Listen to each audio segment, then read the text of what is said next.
परमपिता परमेश्वर, धन्यवाद करते हुए आपके समीप आते हैं। आपकी उपस्थिति में आकर प्रभु दिल से आपका धन्यवाद करते हैं और अपने हृदय को आपके सामने सरेंडर करते हैं। ये कहना चाहते हैं प्रभु, मुझ पर दया कर, सब वचन के सुनने वालों पर आपकी दया हो, आपका अनुग्रह प्रकट हो और सबको प्रभु उद्धार प्राप्त हो और सारी महिमा आपकी हो। धन्यवाद के साथ इस प्रार्थना को आपके इकलौते पुत्र प्रभु यीशु मसीह के नाम से मांगते हैं, आमीन। सबको जय मसीह की। हम परमेश्वर का धन्यवाद करते हैं। अपने उसी विषय पर हम रहेंगे, इग्नोरेंस जिस पे हम लोग चल रहे थे, और उसी विषय में हम लोग आज थोड़ा सा आगे बढ़ेंगे और उसमें हम लोग ये देखेंगे कि इस विषय में बाइबल और क्या क्या बताती है। ये ignorance and unstable people distort the scripture, यानी परमेश्वर के वचन के अनुसार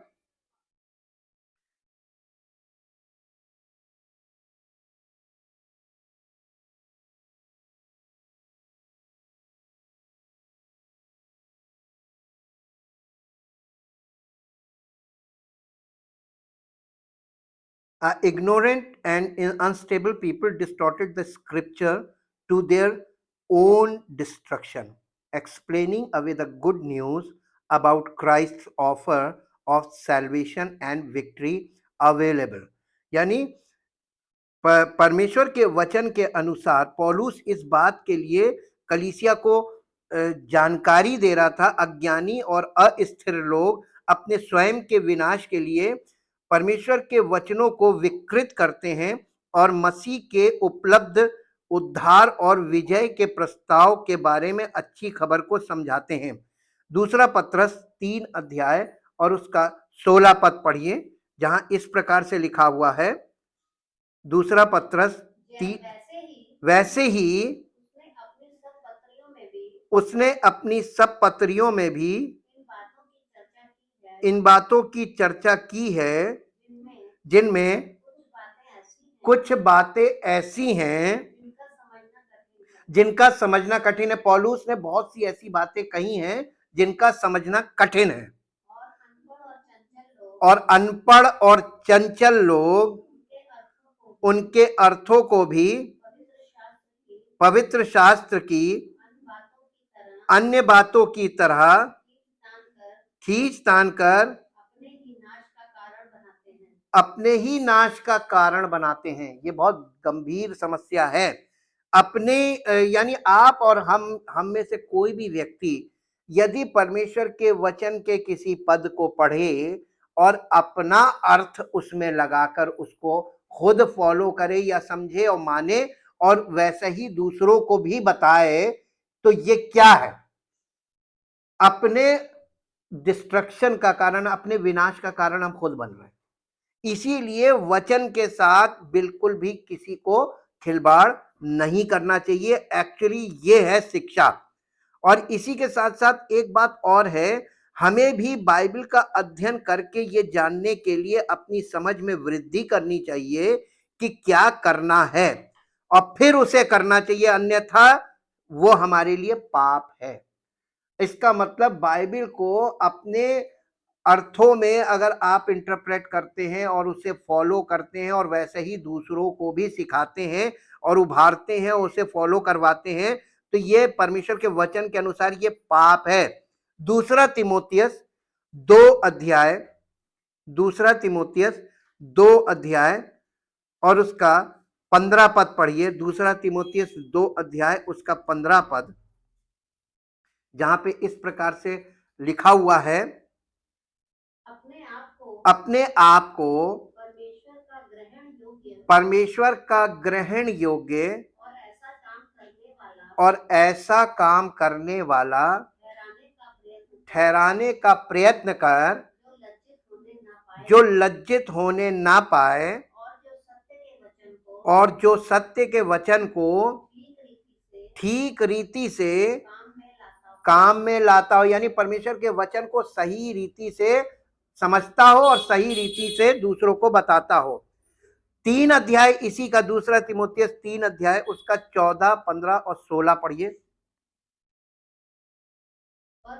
पर तू उन बातों पर जो तूने सीखी, पौलुस अपने चेले तीमुथियुस से कह रहा है चिट्ठी लिख के कि और तू उन बातों को जो तूने सीखी है और विश्वास किया है, यह जानकर दृढ़ बना रहे कि तूने उन्हें किन लोगों से सीखा है और बचपन से पवित्र शास्त्र तेरा जाना। इसका मतलब तीमुथियुस को बहुत छोटी उम्र से परमेश्वर के वचनों की जानकारी दी जाती रही है, बचपन से।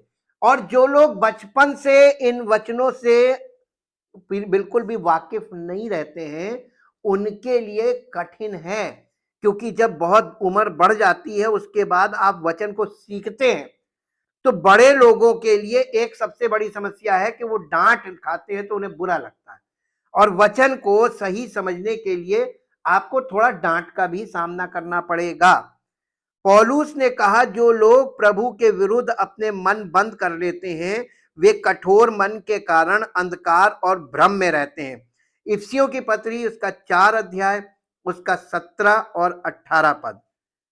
जो लोग अपने मन को कठोर मन को बंद कर लेते हैं, यानी सुनना बंद कर देते हैं, वचन को ग्रहण करना बंद कर देते हैं, तो वो क्या करते हैं, अपने मन को कठोर कर लेते हैं, जिसके कारण अंधकार और भ्रम में यानी इग्नोरेंस में चले जाते हैं। इफिसियों 4 अध्याय 17 और 18 पद। इसलिए मैं ये कहता हूं और प्रभु में आग्रह करता हूं कि जैसे अन्य जातीय लोग अपने मन की अनर्थ रीति पर चलते हैं, तुम आपसे फिर ऐसे ना चलो, क्योंकि उनकी किनकी, अन्य जातीय लोगों की बुद्धि अंधेरी हो गई है और उस अज्ञानता के कारण जो उनमें है। क्या प्रॉब्लम है अन्य जातियों में? क्यों वो परमेश्वर से उद्धार पाने में पीछे रह जाते हैं? क्यों उनको उद्धार नहीं प्राप्त होता? क्यों वो कलीसिया में रेगुलर नहीं रहते? क्यों वो कलीसिया में प्रभु को समर्पित नहीं हो रहे? क्यों? रीजन इग्नोरेंस, अज्ञानता के कारण जी, जो उनके मनों में है, जो उनमें है, और उनके मन की कठोरता के कारण वे परमेश्वर के जीवन से या मसीही जीवन से या परमेश्वर के द्वारा आत्मा के द्वारा जीवन दिया जा रहा उस जीवन से अलग किए हुए हैं। ये कंडीशन इसलिए है क्योंकि कई फैक्टर्स है, जिसमें सबसे बड़ा फैक्टर है अज्ञानता। ये अज्ञानता के कारण उनमें अविश्वास डेवलप हो जाता है, अज्ञानता के कारण हृदय कठोर हो जाता है, अज्ञानता के कारण दूरी हो जाती है। सबसे मुख्य कारण है अज्ञानता। अज्ञानता समझ की कमी और अविश्वास लोगों को वो प्राप्त करने से रोकते हैं जो ईश्वर ने उनके लिए रखा है, चाहे वो मोक्ष हो, जीत हो, या कोई प्रावधान हो जो मानव जाति के लिए प्रदान करने के लिए प्रभु ने रखा है। इसी प्रकार से होशे नबी की पुस्तक, यशाया 5 अध्याय 13 पद पहले पढ़ दीजिए। यशाया का 5 अध्याय और उसका 13 पद। यशाया 5 अध्याय 13 पद। इसलिए अज्ञानता के कारण मेरी प्रजा कहां जाती है? गुलामी में। आप गुलामी में क्यों जकड़े हुए? पाप की गुलामी, अज्ञानता के कारण। आप अपने स्वभाव की तमाम चीजों के वश में चले गए, गुलामी में, क्योंकि परमेश्वर के वचन के विषय में आपको सही जानकारी नहीं। अज्ञानता के कारण, अज्ञानता के कारण हम गुलामी में फंस गए जी। और उस मेरी प्रजा के लोग जो हैं अज्ञानता के कारण बंधुआई में जाते हैं और उसके प्रतिष्ठित पुरुष भूखों मरते और साधारण लोग प्यास से व्याकुल होते हैं, भूखे प्यासे। स्पिरिचुअली ये बताया जा रहा है, स्पिरिचुअली आत्मिक तौर पर भूखे और प्यासे लोग घूम रहे हैं और उनको तृप्ति नहीं मिल रही, संतुष्टि नहीं मिल रही है, क्योंकि अज्ञानता। होशे नबी की पुस्तक 4 अध्याय उसका 6 पद पढ़िए। होशे नबी की पुस्तक, मेरे ज्ञान के ना होने से मेरी प्रजा, इसका मतलब अज्ञानता के कारण मेरी प्रजा। अज्ञानता ही वो चीज है जिसमें हमारा आत्मिक जीवन नष्ट हो जाता है। हम अज्ञानता में फंस गए तो सब बेकार हो गया। कुलस्सियों की पत्री 2 अध्याय, कुलस्सियों की पत्री 2 अध्याय 1 पद, 2 पद और 3 पद, 1 से 3। मैं चाहता हूं कि तुम जान लो कि तुम्हारे और उनके लिए जो लौदीकिया में है और उन सब के लिए जिन्होंने मेरा शारीरिक मुंह नहीं देखा। हम लोग भी आ गए इसमें जी। मैं कैसा परिश्रम करता हूं ताकि उनके मनों में शांति हो और वे प्रेम से आपस में गठे रहें और वे पूरी समझ का सारा धन प्राप्त करें, पूरी समझ का सारा धन प्राप्त करें और परमेश्वर पिता के भेद को अर्थात मसीह को पहचान ले। जाने नहीं, पहचान ले। पहचानने के लिए आंखों का प्रयोग होगा, क्योंकि आप किसी चीज को देखकर ही पहचान सकते हैं जी। जिसमें बुद्धि और ज्ञान के सारे भंडार छिपे हुए। किसमें छिपे हैं? मसीह में। मसीह में बुद्धि और ज्ञान के सारे भंडार छिपे हैं। और पौलुस कलीसिया से कह रहा है कि परमेश्वर की ये इच्छा है और योजना है कि कलीसिया के लोग उसे पहचान। आंखों का इस्तेमाल होगा पहचानने के लिए, याद रखिएगा। बिना देखे आप पहचान नहीं सकते। एक और पद पढ़िए, इब्रानियों की पत्री 3 अध्याय उसका 19 पद। इब्रानियों की पत्री 3 अध्याय 19 पद। अतः हम देखते हैं कि वे अविश्वास के कारण प्रवेश ना कर सके। जी, ये कौन की, किन की बात की जा रही है? इजराइलियों की बात की जा रही है, यहूदियों की, कि वो परमेश्वर के विश्राम में प्रवेश नहीं कर पाए अविश्वास के कारण। और अविश्वास का कारण क्या? अज्ञानता। अज्ञानता के कारण अविश्वास होता है। और मसीही होने के नाते भी हम मसीह में हमारी विरासत से खुद को धोखा खाने की अनुमति दे सकते हैं। सत्य की तलाश करें और जैसे ही इसे लागू किया जाएगा आप विजय की राह पर चलने के लिए स्वतंत्र हो जाएंगे। नीति वचन की पुस्तक 2 अध्याय में आइए। नीति वचन 2 अध्याय उसका 3 पद से लेके 6 पद तक पढ़िए। और प्रवीणता और समझ के लिए अति यत्न से पुकारे और उसको चांदी के समान ढूंढे और गुप्त धन के समान उसकी खोज में लगा रहे,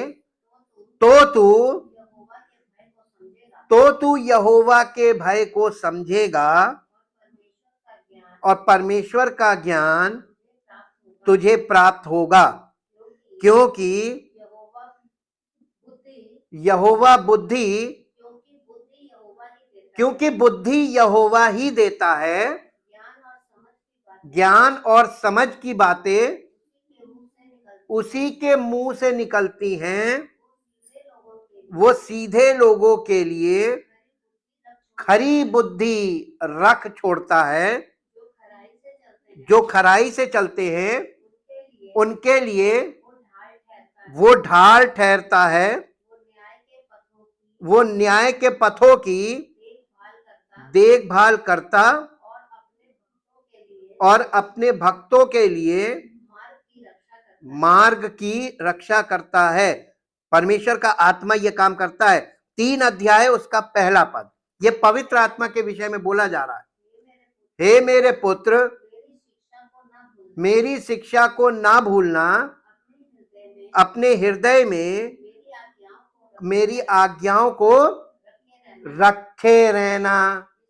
इसलिए ऐसा करने से तेरी आयु बढ़ेगी और तू अधिक कुशल से रहेगा। मालूम ये सब बातें किसके विषय में कही जा रही हैं?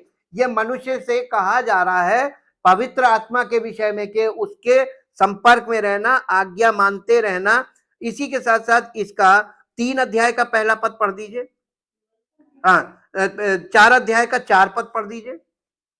4 अध्याय उसका 4 पद।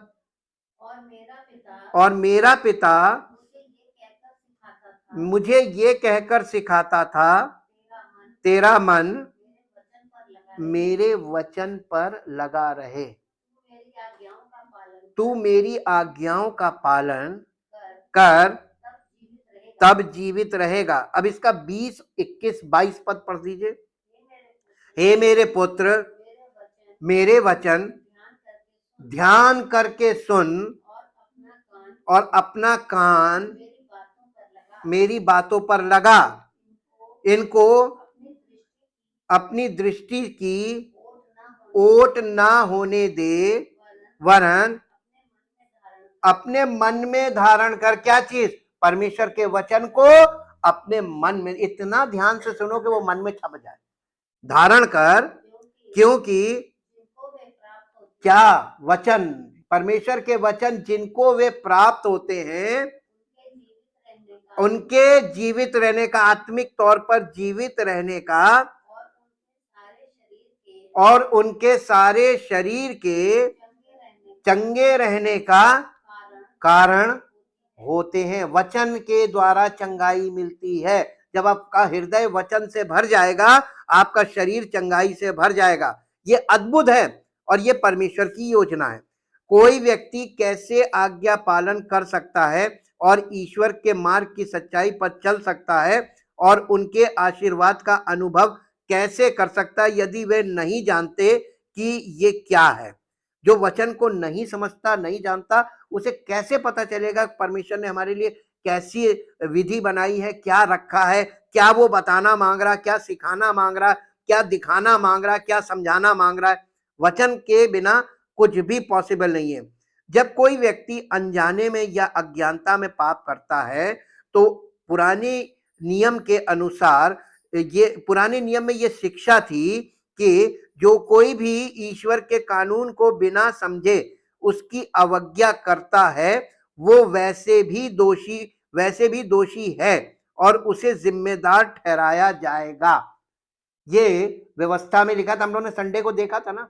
बिल्कुल, आप अगर वचन को नहीं जानते और आप परमेश्वर की इच्छा के विरोध में कोई भी निर्णय ले रहे, किसी प्रकार का विचार कर रहे हैं और किसी प्रकार की बात को हृदय में आई, आप उसके लिए प्रार्थना भी कर रहे हैं और किसी बात को फॉलो कर रहे हैं और उसके वचन के आज्ञा के विरोध है वो, तो आप पापी ठहरेंगे और इसके लिए आप जिम्मेदार होंगे। मेरे साथ पद निकाल के देख लीजिए, लेव्य व्यवस्था की पुस्तक, उसका 4 अध्याय, उसका 13 पद पढ़िए। 4 अध्याय का 13 पद। यदि इज़राइल की सारी मंडली अज्ञानता के कारण पाप करे और वो बात मंडली की आंखों से छिपी हुई, यानी मंडली को मालूम ना हो, और वे यहोवा की किसी आज्ञा के विरुद्ध कुछ करके दोषी ठहरे हो, तो जब उनका किया हुआ पाप प्रकट हो जाए, तब मंडली एक बछड़े को पाप बलि करके चढ़ाए, वो उसे हाँ मिलाप वाले तंबू के। देखिए अब इसके 13 पद के आगे 22 पद पढ़िए। 22 पद, जब कोई प्रधान यानी प्रधान पुरुष पाप करके, अर्थात अपने परमेश्वर यहोवा की किसी आज्ञा के विरुद्ध भूल से कुछ करके दोषी हो जाए और उसका पाप उस पर प्रकट हो जाए, देखिए फिर उसके सामने बलि आ गई, उसको एक बलि करनी पड़ेगी। 23 पद, हाँ 23 पद, 27 पद, इसी अध्याय का 27 पद। यदि साधारण लोगों में से कोई अज्ञानता से पाप करे, अर्थात कोई ऐसा काम जिसे यहोवा ने मना किया हो करके दोषी हो, और उसका वो पाप उस पर प्रकट हो जाए, तो वो उस पाप के कारण एक निर्दोष बकरी, यानी फिर बलि आ गई इस, हाँ बलिदान के लिए। अब इसके बाद 5 अध्याय में आ जाइए, 5 अध्याय का 17 आप सिर्फ ये देखते जाइए, बलिदान बलिदान बलिदान, हर अज्ञानता के लिए बलिदान। यदि कोई ऐसा पाप करे कि उन कामों में से जिन्हें यहोवा ने मना किया है, किसी काम को करे, तो चाहे उसके अनजाने में हुआ हो, तो भी वो दोषी ठहरेगा। ये है व्यवस्था। और उसको अपने अधर्म का भार उठाना पड़ेगा, यानी हर आदमी अपने किए का जिम्मेदार ठहरेगा परमेश्वर के आगे, अज्ञानी है तो भी। अब आप यहां पर थोड़ा रुक के ये सोचिए कि अज्ञानता में हम लोग कितने कर रहे हैं, एक एक क्षण में कितने कर रहे हैं, कितने गंदे कैसे विचार कर रहे हैं जो परमेश्वर की इच्छा के विरोध में है। काम तो छोड़ दीजिए, विचारों पे ही आप अगर गौर कर लीजिए, बैठे बैठे हम परमेश्वर के विरोध में इतना कर रहे हैं। अब आप बताइए कौन सा बलिदान आप चढ़ाएंगे? परमेश्वर ने बलिदान प्रथा को तो खत्म कर दिया। एक बलिदान समस्त मानव जाति के लिए और सर्वदा के लिए चढ़ा दिया गया, वो परमेश्वर के इकलौते पुत्र का। अब बताइए इसके अलावा कोई बलिदान एक्सेप्टेबल है आज के युग में? अगर आप कहेंगे नहीं, तो अब आप ये बताइए इस बलिदान के बावजूद आप वो कर रहे हैं जो नहीं करना चाहिए। इसका मतलब आप जानबूझकर पाप कर रहे हैं, या आप अज्ञानता में भी कर रहे हैं, तो जिम्मेदारी आपकी है कि क्यों आप अज्ञानी, आप जानकारी क्यों नहीं प्राप्त कर रहे हैं। दुनिया की सारी जानकारी आपके पास है, लेकिन अपने जीवन की लिए और परमेश्वर के साथ अपने संबंध को लेकर आपको क्यों जानकारी नहीं है, ये सबसे बड़ा प्रश्न है वचन के अनुसार। गिनती की पुस्तक में आइए, उसका 15 अध्याय और 27 से 31 तक पढ़िए। गिनती की पुस्तक 15 अध्याय 27 से 31। जी, गिनती की पुस्तक 15 अध्याय। यदि कोई प्राणी भूल से पाप करे, तो वो 1 वर्ष की एक बकरी पाप बलि करके चढ़ाए, और याजक भूल से पाप करने वाले प्राणी के लिए यहोवा के सामने प्रायश्चित करे, अर्थात इस प्रायश्चित के कारण उसका वो पाप क्षमा किया जाएगा। तो हमारे लिए प्रायश्चित किसने किया? हमारा याजक कौन? यीशु मसीह ने अपने ही बलिदान से हमारे लिए प्रायश्चित किया है, अपना लहू देकर। अब आप एक बात बताइए, जिसने आपके लिए प्रायश्चित किया है, अगर हम आज पाप कर रहे हैं तो परमेश्वर किससे प्रश्न करेगा? ना, यीशु मसीह से करा जाएगा कि ये देखो तुमने इसके लिए पाप का पूरा बोझ उठा लिया, प्रायश्चित किया, और ये तो अभी भी पाप कर रहा है।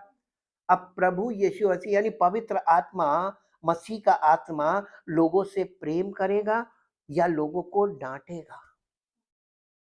अज्ञानता के कारण, अज्ञानता के कारण। तुम क्यों अज्ञानी बने हो? अब तो जानकारी लो, और नहीं भी लोगे तो अनंत दंड के भोगी ठहरोगे, अनंत मृत्यु के भागी बनोगे। इसलिए वचन में बड़ा जोर डाल के एक एक चीज एक्सप्लेन की गई, यहां तक कि व्यवस्था में।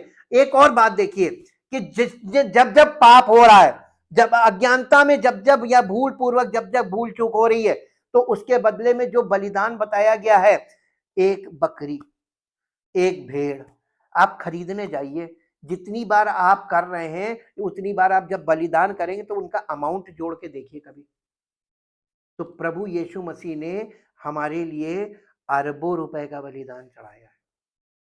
मैं अपनी बात कर रहा हूँ, मेरे लिए अरबों रुपए का बलिदान, जो मैं कभी भी अपने लिए चढ़ा ही नहीं सकता, इतना धन ही नहीं हमारे पास।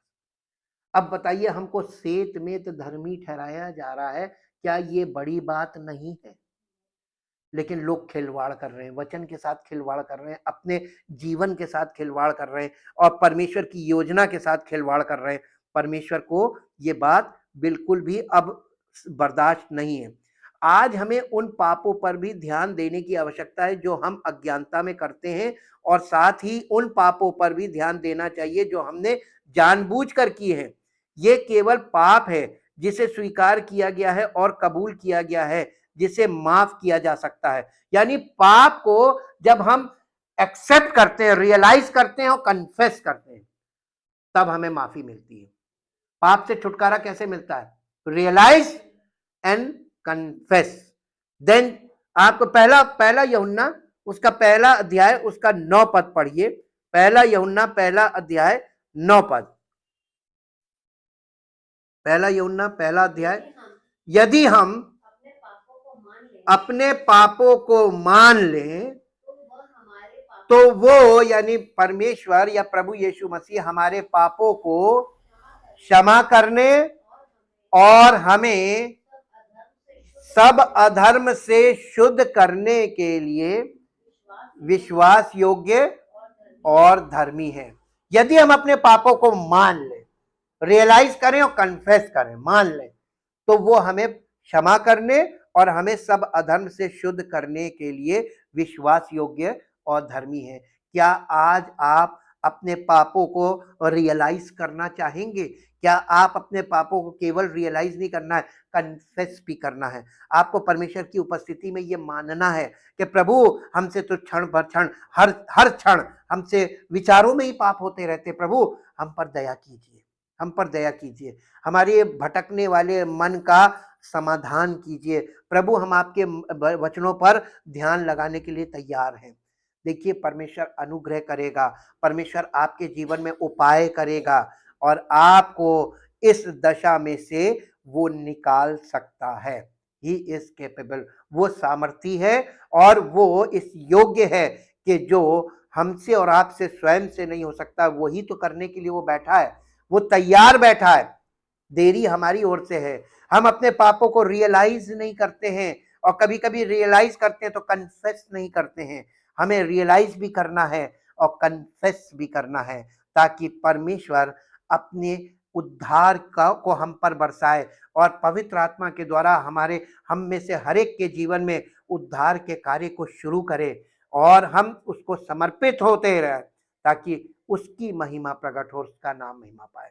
परमपिता परमेश्वर, हृदय से आपका धन्यवाद करते हैं आपके उद्धार की अद्भुत योजना के लिए, और हम चाहते हैं प्रभु कि हम सब लोग धीरे धीरे अपने आप को, हृदय को, अपने प्राणों को और अपने शरीरों को परमेश्वर को पूरी तरीके से समर्पित करें। जैसा पौलुस ने कहा है, अपने शरीरों को जीवित, पवित्र और परमेश्वर को भावता हुआ बलिदान करके चढ़ाओ। यही तुम्हारी आत्मिक सेवा है।